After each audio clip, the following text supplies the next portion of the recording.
হ্যাঁ গাইজ, গত ভিডিওতে আমরা দাভিঞ্চি রিজলভের প্রজেক্ট সেটিং এবং প্রজেক্ট সেটিংয়ের কিছু গুরুত্বপূর্ণ বিষয় নিয়ে কথা বলেছিলাম। আজকে আমরা দাভিঞ্চি রিজলভের মিডিয়া ট্যাব নিয়ে কথা বলবো।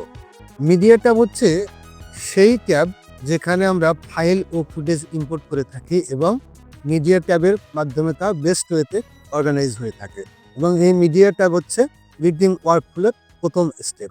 তাহলে দেরি না করে শুরু করা যায়। ফার্স্ট টাইম আপনি দাভিঞ্চি রিজলভে মিডিয়া ট্যাব ওপেন করার পর এরকম একটা ইন্টারফেস লক্ষ্য করবেন।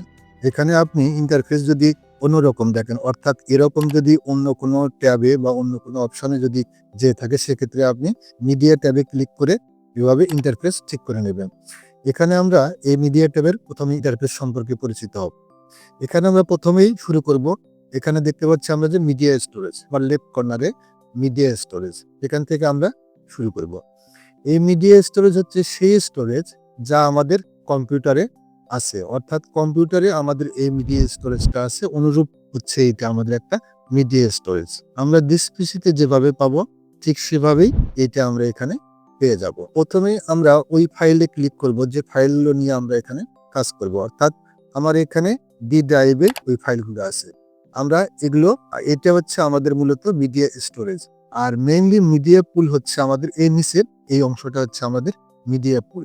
আমরা যখন প্রথমে কাজ করা শুরু করব, প্রথম যে কাজটা আমাদের করতে হবে সেটা হচ্ছে যে এখান থেকে ফাইল বা ফুটেজ নিয়ে আমাদের এই মিডিয়া পুলে দিতে হবে, মিডিয়া পুলে ইম্পোর্ট করতে হবে। তাহলে আমরা ইচ্ছা করলে এইখানে ফাইল বা ফুটেজ ইন্ডিভিজুয়ালি ইম্পোর্ট করতে পারি এবং একসাথে ইম্পোর্ট করতে পারি। যেমন ইন্ডিভিজুয়ালি যদি ইম্পোর্ট করতে যাই, সেক্ষেত্রে আমরা দেখবো এখানে ফোল্ডারের ভিতরে কিছু ফুটেজ আছে, এই ফুটেজগুলো আমি এখানে ইম্পোর্ট করব। আমি এখান থেকে ফুটেজগুলো এভাবে ইম্পোর্ট করতে পারি।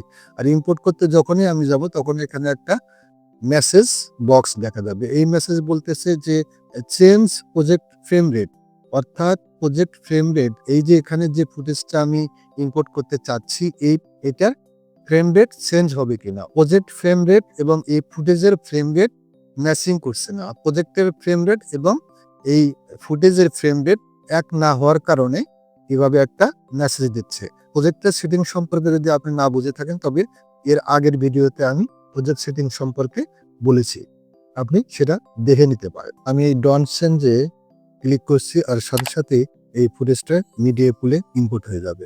আমরা এখন দেখব এই ফুটেজের ফ্রেম রেট এবং এই প্রজেক্টের ফ্রেম রেট এক কিনা। সেজন্য এখানে আমরা এই প্রজেক্ট সেটিং এ যাব এবং এখানে দেখতে পাচ্ছি যে রেজলিউশন 1920x1080 আর এখানে ফ্রেম রেট হচ্ছে 24। আর আমাদের এই ফুটেজের ফ্রেম রেট হচ্ছে এই 30 fps, যার কারণে এখানে ওই মেসেজটা থ্রু করেছিল। ফুটেজের ফ্রেম রেট এবং এই টাইমলাইন ফ্রেম রেট এক না হওয়ার কারণে মেসেজ দেখাচ্ছিল যে চেঞ্জ ফ্রেম রেট। এখন আমরা দেখবো এই মিডিয়া স্টোরেজের আরো কিছু অপশন, যেমন এখানে আমরা এটা এদিকে টেনে, ডান দিকে টেনে নিয়ে আমরা এখানে এই মিরারটা গুলো দেখতে পাবো। মিরারটা বলতে বোঝাচ্ছি হচ্ছে এখানে আমরা রেজলিউশন কত, ফ্রেম রেট কত, এটা আমরা ইচ্ছে করলে এখান থেকে এভাবে দেখতে পারবো। এরপর যেটা হচ্ছে ফুটেজগুলো দেখতে পাচ্ছি, এটা হচ্ছে লিস্ট ভিউ আকারে। আর এখানে আমরা গ্রিড ভিউ আকারে বা আইকন ভিউ আকারেও দেখতে পারি। এখানে ক্লিক করলে আমরা এগুলা আইকন ভিউ আকারে বা গ্রিড ভিউ আকারে দেখতে পাবো। আর এই ফুটেজগুলো আমরা ইচ্ছে করলে শর্টিং করতে পারবো। শর্টিং এর অপশনটা হচ্ছে এখানে আছে file name, reel name, start PC, FPS ইত্যাদি।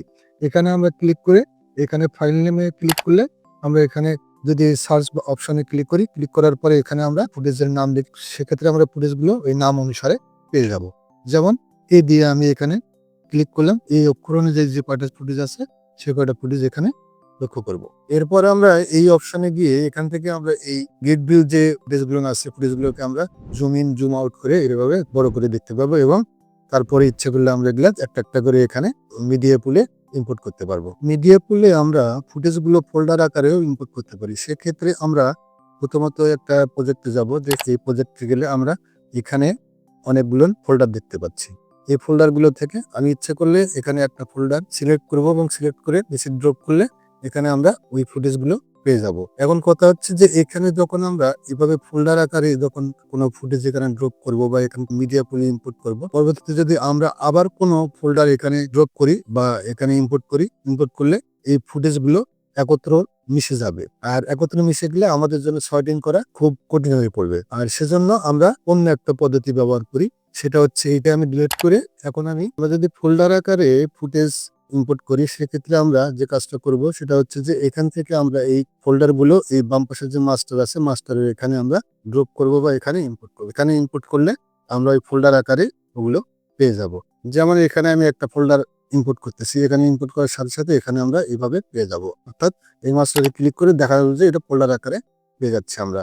আবার অন্য একটা ফোল্ডার যদি আমার প্রয়োজন পড়ে, সেক্ষেত্রে আমরা এই অন্য ফোল্ডারও এখানে এখানে ড্রপ করতে পারবো। এবং অনুরূপভাবে এখানে মাস্টারে ক্লিক করলে আমরা দেখতে পারবো যে এখানে কোন কোন ফোল্ডার আমি এখানে ক্লিক করছি এবং ওই ফোল্ডারগুলোতে ক্লিক করে আমি এই ফুটেজগুলো নিয়ে এখানে কাজ করতে পারবো। এভাবে আমরা মিডিয়া ইম্পোর্ট করতে পারবো ফুটেজ আকারে এবং ফোল্ডার আকারে। তারপর এগুলো অর্গানাইজ করে আমরা কাজ করতে পারবো। এভাবে আমরা মিডিয়া পুলে ফুটেজ ইনপুট করার পর ইচ্ছে করলে এখানে একটা একটা করে ক্লিক করে আমরা এখানে প্রিভিউ উইন্ডোতে দেখতে পারি এবং বাছাই করতে পারি। আর যেটা প্রয়োজন পড়বে না সেটা আমরা ইচ্ছা করলে এখানে কিবোর্ডের ডিলিট বাটনে ক্লিক করে এটা ডিলিট করে দিতে পারি। আবার যদি আমরা মনে করি যে এগুলো আমরা আলাদা কোনো ফোল্ডারে রাখবো, সেক্ষেত্রে বা বিন আকারে রাখবো, সেক্ষেত্রে আমরা যে কাজটা করবো সেটা হচ্ছে যে এখানে যে মাস্টার আছে মাস্টারে ক্লিক করে এখানে আমরা ডান মাউসের ডান বাটন ক্লিক করলে এখানে নিউ বিন দেখাবে। নিউ বিন ক্লিক করে এখানে আমরা সেটা সেভ করে রাখতে পারি। যেমন এখানে আমি একটা নাম দিচ্ছি এবং ফোল্ডার থেকে আমি এগুলো বাছাই করে এখানে ক্লিক করলে আমি এই ভিডিওতে যদি ক্লিক করি তাহলে এখানে পেয়ে যাবো। এই ভিডিওতে ক্লিক করলে দেখা যাচ্ছে যে আমার ওই ফুটেজটা এখানে বা ওই ভিডিওটা এখানে পাচ্ছি আমি। এভাবে আমরা একটা একটা করে এখানে বাছাই করবো এবং বাছাই করে যেটা দরকার পড়বে সেটা ডিলিট করে দেবো। বাকি যেটা দরকার পড়বে আমার সেটা আমরা এখানে আলাদা বিন ক্রিয়েট করে সেই বিনের ভেতরে রাখতে পারবো এবং আমরা যে সমস্ত ফুটেজগুলো পাবো ফুটেজগুলো নিয়ে কাজ করবো। এবং ফুটেজগুলো নিয়ে কাজ করার সময় আমরা দেখতে পাবো যে প্রত্যেকটা ফুটেজ আমরা এখানে সবগুলো ট্যাবে আমরা তা পেয়ে যাব। এখানে কাট ট্যাবে ক্লিক করলে আমরা এখানে মিডিয়া পুল পাচ্ছি। এখানে এডিট ট্যাবে ক্লিক করলে আমরা এখানে মিডিয়া পুলে ক্লিক করলে এখানে আমরা পেয়ে যাচ্ছি। এখানে আমরা যদি ফিউশন ট্যাবে ক্লিক করি, ফিউশন ট্যাবে ক্লিক করলে এখানে আমরা ফিউশন ট্যাবেও পেয়ে যাচ্ছি।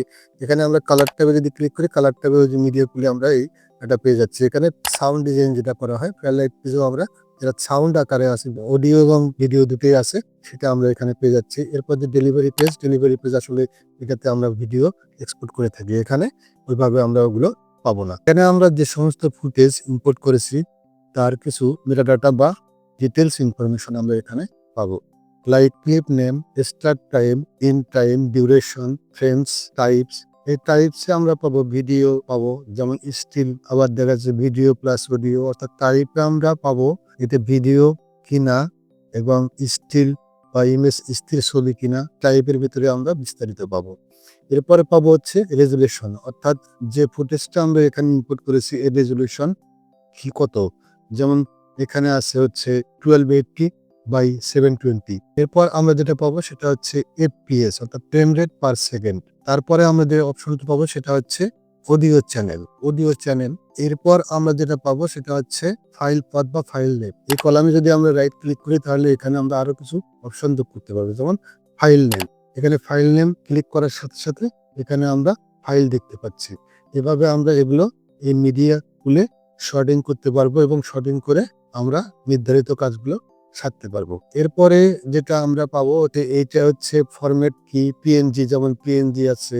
এরপর আছে ভিডিও কোডেক H.264, আবার পিএনজি এখানে H.264। তারপর আছে ডেট মডিফাইড, কোন ডেটে সর্বশেষ কাজ করেছি। আবার এখানে হচ্ছে ডেট অ্যাডেড, সর্বশেষ কোন ডেটে আমরা এখানে এটা এই মিডিয়া পুলে অ্যাড করেছি ইত্যাদি ইনফরমেশন গুলো আমরা এখান থেকে পেয়ে যাব। এখানে আরো অনেকগুলো অপশন আছে, যে অপশনগুলোতে ক্লিক করে করে আমরা এখানে এই অপশনগুলো অ্যাড করে এখানে আমরা শর্টিং করতে পারবো। যেমন ক্যামেরায় ক্লিক করলে আমরা পাবো এখানে কোন ক্যামেরা দিয়ে এই ফুটেজগুলো শুট করা হয়েছে। এদের অনেকগুলো অপশনে আমরা এখানে যোগ করে এই শর্টিং করতে পারবো এবং তারপর এগুলো অর্গানাইজ করে আমরা নির্দিষ্ট একটা ফোল্ডারে রেখে সেই ফোল্ডারে অনুযায়ী আমরা কাজগুলো করতে পারবো। আর এখানে শর্টিং করার জন্য আমাদের যে কাজটা করতে হবে তা হচ্ছে যে এখানে যে অপশনগুলো আছে এই অপশনগুলোতে ক্লিক করলে আমরা এখানে ছোট থেকে বড় আকারে বা বড় থেকে ছোট আকারে পেয়ে যাবে।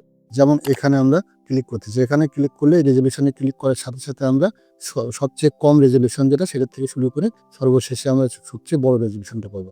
অনুরূপভাবে এপিএসে যদি ক্লিক করি, এপিএসে যেমন 24 এবং 30 এবং 59.6 940, অর্থাৎ ক্রমানুসারে আমরা এটা পেয়ে যাব। প্রত্যেকটা আমরা এইভাবে এই অপশনগুলোতে এইভাবে শপিং করতে পারবো এবং শপিং করে আমরা নির্দিষ্ট কিছু ফুটেজ নিয়ে যেগুলো আমাদের প্রয়োজন সেই ফুটেজগুলো নিয়ে আমরা কাজ করতে পারবো। এরপর যে অপশনটা পাবো সেটা হচ্ছে এই meta data view. Meta data view click করলে আমরা এখানে দেখতে পাবো যে এই ফুটেজের ডিউরেশন কত এবং এটা কত তারিখ এবং সালে এটা করা হয়েছে পাবো, ডেট এবং সাল এটা পাবো এবং ডিউরেশন পাবো। এরপর পাবো আমরা এখানে গ্রিড ভিউ বা থাম্বনেল ভিউ। এরপর মিডিয়া পুলের এই ড্রপ ডাউন অপশনে ক্লিক করলে আমরা গুরুত্বপূর্ণ আরো 3টি অপশন দেখতে পাবো। সেটা হচ্ছে সাইড বাই সাইড। প্রথম হচ্ছে side by side. Side by সাইডে আমরা ক্লিক করলে এখানে আমরা 2টে মিডিয়া পুল ওপেন হতে দেখবো। এটাতে আমরা এক ফোল্ডার থেকে আরেক ফোল্ডারে ফুটেজ বা ভিডিও নেওয়ার জন্য ব্যবহার করে থাকি বা শটিং করার কাজে আমরা ব্যবহার করি। সেক্ষেত্রে আমি যদি মনে করি যে এই ফোল্ডারে এখানে আমার 2টে মিডিয়া পুল ওপেন হয়েছে, এখানে একটা এখানে একটা দেখতে পাচ্ছেন। এখানে আমি যদি মনে করি যে এক মিডিয়া পুল থেকে আরেক মিডিয়া পুলের আরেক ফোল্ডারে আমি কিছু ফুটেজ বা পিএনজি অথবা কোনো ভিডিও এক ফোল্ডার থেকে আরেক ফোল্ডারে নিয়ে যাব, সেক্ষেত্রে আমি এটা এইভাবে ক্লিক করে এখানে ড্র্যাগ করলে আমি এটা পেয়ে যাব। এরপরে যে অপশনটা আছে সেটা হচ্ছে আমাদের আপ অ্যান্ড ডাউন ভিউ। ঠিক অনুরূপ উপর থেকে নিচে আমি একটা পিএনজি অথবা ভিডিও ফুটেজ অথবা একটা স্টিল ইমেজ এক ফোল্ডার থেকে আরেক ফোল্ডারে নেওয়ার ক্ষেত্রে ব্যবহার করে থাকি। এরপরে আরেকটা অপশন আছে সেটা হচ্ছে ফোর্থ ভিউ মিডিয়া পুল। এখানে আমি ক্লিক করলে এখানে 4টে মিডিয়া পুল আমি পাবো। এখানে একটা,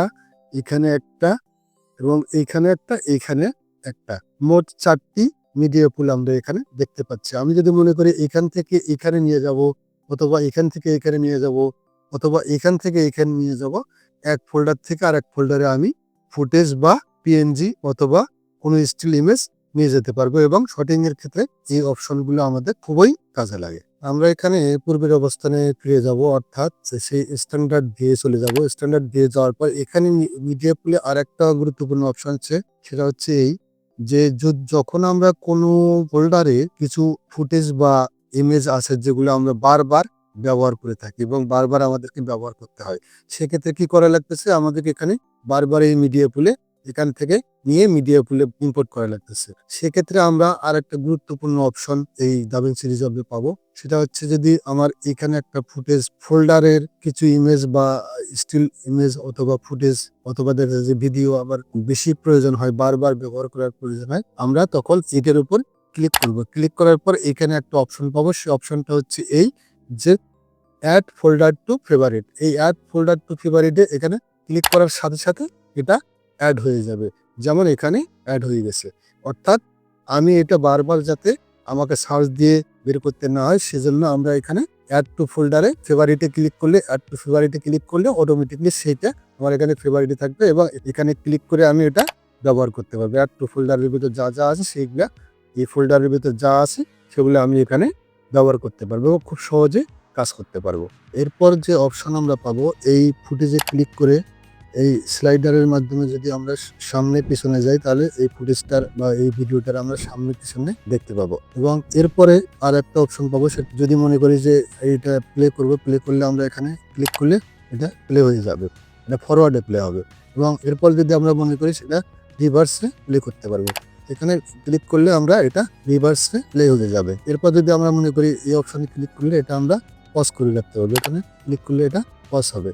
এরপর আর একটা অপশন আছে, সেই অপশনটা হচ্ছে এই জগ হুইলে ক্লিক করে আমরা যদি এদিকে নিয়ে যাই, বাম দিকে নিয়ে গেলে ফুটেজটা প্রথমের দিকে আসবে এবং ডান দিকে নিয়ে গেলে ফুটেজটা একদম শেষের দিকে যাবে। এরপর আর একটা অপশন আছে, সেটা হচ্ছে আমরা এখানে ইন এবং আউট পয়েন্ট ক্রিয়েট করতে পারবো। অর্থাৎ এই ফুটেজটার যে পুরো অংশ আছে, এই পুরো অংশ না নিয়ে আমরা যদি মনে করি এই ফুটেজটার কিছু অংশ আমাদের দরকার, সেই অংশটুকু আমরা নিতে পারবো। সেক্ষেত্রে আমরা যদি এখানে মনে করি যে ইন পয়েন্ট ক্রিয়েট করবো, ইন পয়েন্ট ক্রিয়েট করতে গেলে এখানে ক্লিক করলে এখানে একটা পয়েন্ট ক্রিয়েট হবে এবং যদি মনে করি এই পর্যন্ত নেব, সেক্ষেত্রে এখানে আসার পরে এখানে যদি আমি ক্লিক করি তাহলে এখানে ইন এবং আউট পয়েন্ট ক্রিয়েট হয়েছে এবং ফুটেজটার এইটুকু অংশ আমি এখানে ড্র্যাগ অ্যান্ড ড্রপ করলে এখানে পেয়ে যাব। অর্থাৎ নাম চাবে, এখানে যদি আমি নাম দিই, যেমন নাম দিলাম এখানে P_1 নাম দিয়ে দেওয়ার সাথে সাথে আমরা এখানে পেয়ে যাব, ওই ফুটেজটা আমরা এখানে পেয়ে যাব। এরপর আর একটা অপশন আছে, সেটা হচ্ছে এখানে হলো সোর্স অপশন। এখানে যদি মনে করি এই ফুটেজটার আমরা শুধু অডিও নেব, সেক্ষেত্রে এখানে ক্লিক করে আমরা অডিওটা এখানে আমরা ইনপুট করতে পারবো। এখানে আমরা ইনপুট করলে ঠিক অনুরূপভাবে একটা নাম চাবে, যেমন আমি এখানে নাম দিলাম AU_1 দিয়ে ক্রিয়েট করলে, ক্রিয়েট বাটনে ক্লিক করলে এখানে আমরা ওই অডিওটা পেয়ে যাবো। এখানে সেই অডিওটা, এরপর যে অপশনটা আমরা পাবো সেটা হচ্ছে এই ফুটেজটার আমরা লাস্ট পয়েন্টে যাইতে পারবো। সেক্ষেত্রে আমরা এখানে ক্লিক করলে ফুটেজের লাস্ট পয়েন্টে যাব, এবং এরপরে যদি আমরা এখানে ক্লিক করি এই ফুটেজের ফার্স্ট পয়েন্টে আমরা চলে আসবো। এরপর আমরা আরেকটা অপশন পাবো, সেটা হচ্ছে এই লুপ অপশন। এই লুপ অপশনে যদি আমরা ক্লিক করি তাহলে ফুটেজটা অটোমেটিকলি এভাবে চলতে থাকবে, চলার পর আবার পুনরায় প্রথম থেকে শুরু হবে, প্রথম থেকে আবার শুরু হচ্ছে। এরপর একটা অপশন আছে, সেটা হচ্ছে মিউট অপশন। অর্থাৎ এই মিউটে ক্লিক করে আমরা অডিও বন্ধ করে রাখতে পারবো, এবং এই দুইটি ক্লিক করার পর আমরা অডিও এখানে শুনতে পাবো। এরপর সর্বশেষ আর একটা গুরুত্বপূর্ণ অপশন আছে, সেটা হচ্ছে এখানে আমরা ক্লিক করলে এখানে আমরা রিসেন্ট যে ফুটেজগুলো আমরা এখানে দেখেছি সেই ফুটেজগুলো নিয়ে আমরা এখানে কাজ করতে পারবো। যেমন এখানে ক্লিক করলে আমরা এই ফুটেজটা পাবো, অর্থাৎ এখানে ক্লিক করলে আমরা এই ফুটেজটা পাবো, আবার এখানে যদি ক্লিক করি এখানে আমরা এই ফুটেজটা পাবো। অর্থাৎ রিসেন্ট যে ফুটেজগুলো আমরা এখানে ইনপুট করেছি সেই ফুটেজগুলো নিয়ে আমরা এখানে কাজ করতে পারবো। এরপর আর একটা অপশন আছে, সেটা হচ্ছে যে আমি যদি এই ফুটেজ এই রিভিউ উইন্ডোতে রেখে যদি আমি মাউসের হুইল যদি স্ক্রল করি, তাহলে এখানে স্ক্রল করলে ছোট এবং বড় দেখতে পাবো, অর্থাৎ জুম ইন এবং জুম আউট হবে। আবার ম্যানুয়ালি আমরা এখানে ক্লিক করে জুম ইন এবং জুম আউট করতে পারবো। যেমন এখানে ক্লিক করে 50%, এখানে 100%, আবার এখানে দেখা যাচ্ছে যে 300%, অনেক বড় দেখাবে। আবার এখানে আমরা পুনরায় যে অবস্থায় ছিল ফিটে আমরা নিয়ে আসতে পারবো। এই হচ্ছে এখানকার গুরুত্বপূর্ণ অপশন। এরপর বাকি থাকলো আমাদের এই ইন্সপেক্টর ট্যাব। এই ইন্সপেক্টর ট্যাব নিয়ে আমরা নেক্সট ভিডিওতে কথা বলবো। এই ছিল মিডিয়া ট্যাবের গুরুত্বপূর্ণ কিছু অপশন, এবং এই অপশনগুলো আমরা সঠিকভাবে যদি কাজে লাগাতে পারি তাহলে আমাদের এডিটিং ওয়ার্কগুলো অনেক ভালো হবে বলে আমি আশা করি। নেক্সট ভিডিওতে আমরা দাভিন্সি রিজলভের আরো গুরুত্বপূর্ণ কিছু বিষয় নিয়ে কথা বলবো। সে পর্যন্ত ভালো থাকবেন, সুস্থ থাকবেন। আল্লাহ হাফেজ।